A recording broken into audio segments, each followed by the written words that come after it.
Hello, this is Evangelist Dr. Robert L. McKim Sr. Going to come with you with another message. Well, of course, he doesn't want me showing him in any of my videos because he doesn't think that's the message. But it is the message that I'm trying to get across. That we are living in the last days. That's the message I'm trying to get across. We are living in the last days, whether you want to believe it or not. We are living in the last days. Not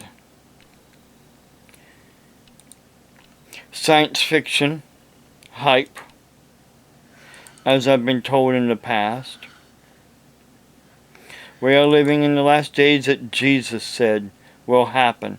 We are also living in the last days that Timothy said will happen. Because in 1 Timothy, thousands of years ago, said, in latter times, which is the times we are living in, some will depart from the faith, giving heed to deceiving spirits and doctrines of demons, speaking lies in hypocrisy, having their own conscience seared with a hot iron. I will stop there because of the fact that's the message I'm trying to get across. We are living in the last days.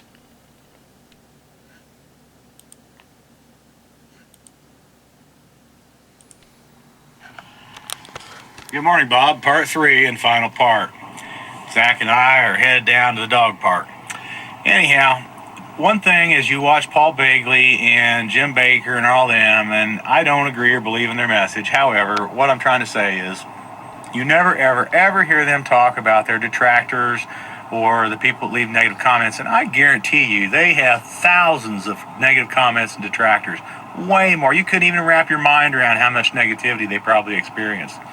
But you never ever once hear them respond to that in their videos. They march on with their message, whatever that is, and that's where you waste a lot of time. You're kind of like a dragster in the pit spinning tires. You ain't going down the strip, you're just spinning tires.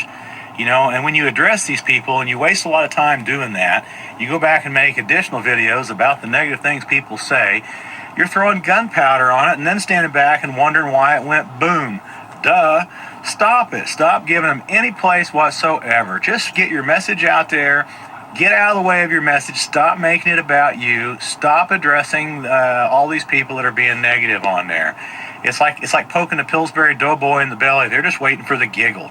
Stop giving them the pleasure of doing that. Take notes. I guarantee you what I've sent you this morning will make your videos better and have less negative feedback. Have a good day. Be blessed. So that's his advice on how I should be preaching for somebody that doesn't believe or says he doesn't believe anymore. And like I'm trying to get the message across that we are living in the last days, and see, that's a lot of people don't want to hear.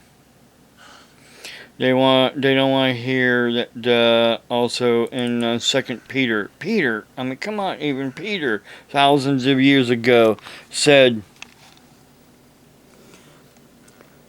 knowing, starting with verse 3, knowing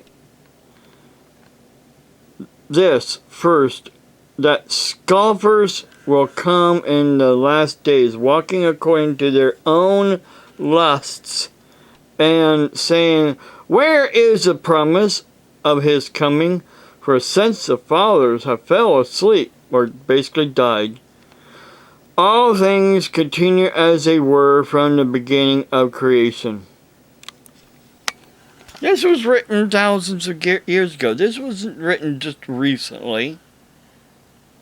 Thousands of years ago, these scriptures were written by these great men of God, inspired by the Spirit of God.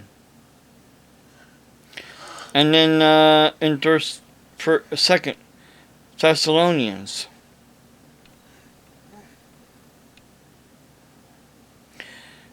Paul was saying,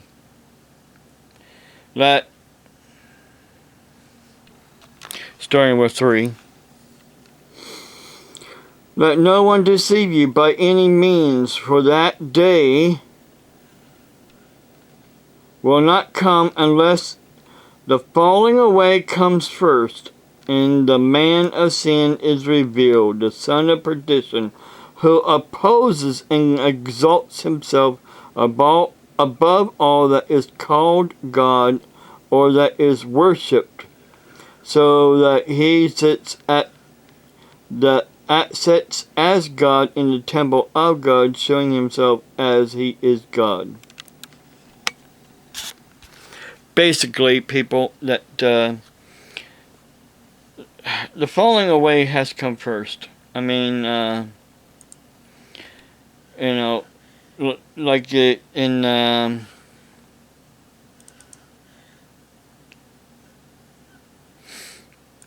I just read in let me find it again here. First Timothy. In latter times, some will depart from the faith. There has to be a falling away. There's 2 scriptures right there that says there's going to be a falling away. Departing of the faith, a falling away from the faith. And that is what we are dealing with now. Now, there is a falling. Granted, there might be a lot of people in other countries becoming Christians. Muslims becoming Christians because they're tired of all this radical Islam. Blowing people up, killing people left and right.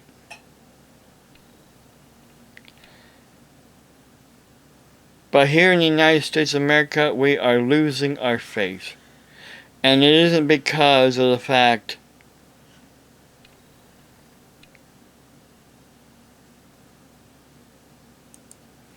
it isn't because of the president or Congress or the judges. It's because of the fact that we have allowed the spirit of the Antichrist into our nation.